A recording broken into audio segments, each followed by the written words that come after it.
The pollution is now the #1 killer in the world. We cut down huge, thousands and thousands of square miles of the ancient trees of the world, from which we extract a great proportion of our oxygen for commercial ends. Behind everything we do is commercialization. It is all to do with commerce, and commercialization now has humanity by the throat. And we can hardly live, hardly breathe, hardly exist under this pressure. So we need a vision of where to go, what the future could be like and should be like, and how to make the structures that will lead to that future. What are the ideas that should guide us? We're now in the new age, the age of Aquarius. The overriding quality of Aquarius is synthesis. So we should be making synthesis. We should have the vision, the goal of synthesis in the world. So if we were to ask Maitreya, what will we do? How should we work? He will say, it is so simple. It is so very simple. Humanity must waken up. And it is beginning to waken up. But it must waken up fast before it destroys the world. And it has to approach life and the meaning and the purpose of life in a completely different way from the past, throwing overboard the corrupt commercialization and greed and selfishness and competition which has dominated in the past. The first step, Maitreya will tell you, is to see humanity as one. We are brothers and sisters of one humanity, all coming from the same divine source. And so we have to make peace in the world, stop warring with each other. So we are one family who do not kill each other. How do we get to see ourselves as one family? What prevents it? Because we're in competition with each other. We're lost in a deep materialism. Materiality and commercialization dominate the world. Market forces is driving the world forward into destruction. Commercialization works through the following of market forces. But Maitreya says market forces are blind. They act blindly.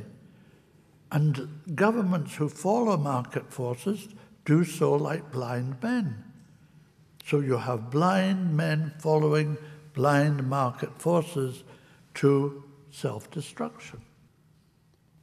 The recent economic collapse, because it is a collapse, you are told it's a recession, a downturn, it will recover maybe next year, and so on.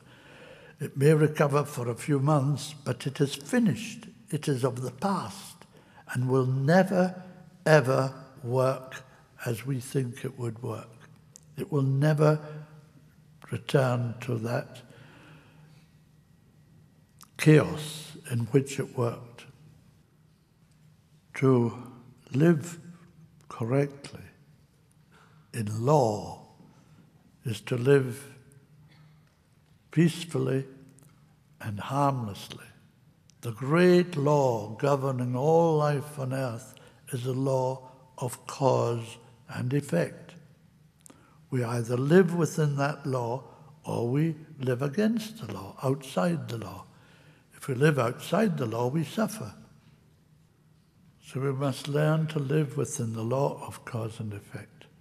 That means harmlessly. Everything else harms oneself. Every thought, every action we have sets into motion a cause. The effects stemming from the causes make our lives, for good of our ill. So harmlessness is the key. In a world sense, that translates into right relationship. To have peace, we must have justice. People are terrified of terrorism. Terrorism has a number of causes, but the main cause underlying all terrorism is injustice.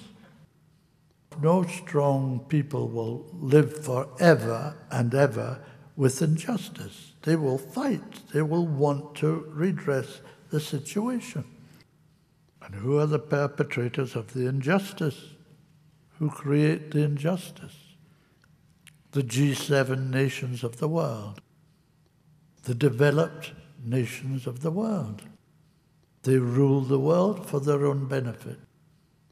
United States, Canada, the European nations, Japan, Russia, China, and a few others, and they make up a power in the world in which they expect that everything of good should come to them, and it doesn't matter how other people live.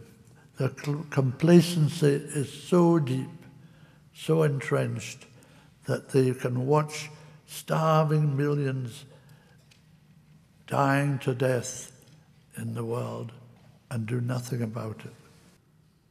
The economic leaders of the world have destroyed the possibility of life for millions and millions of people. It cannot be allowed to continue. If it were to continue, it would end inevitably through competition and greed in a major war which would destroy all life on earth. So we have to reassess the meaning and the purpose of life. The lead in this respect will be given by Maitreya himself, unannounced as Maitreya, seemingly just one of us. Maitreya is emerging into the open, beginning public work on television and radio throughout the world, beginning in America and Japan and then other nations. Maitreya and his group of masters have created hundreds and hundreds of signs for humanity to show that something tremendous is afoot. And these are known throughout the world, extraordinary, seemingly impossible happenings, but happenings which happen. The latest of these signs, pointing to acting as a herald of Maitreya, is a new star-like object which has appeared all over the world.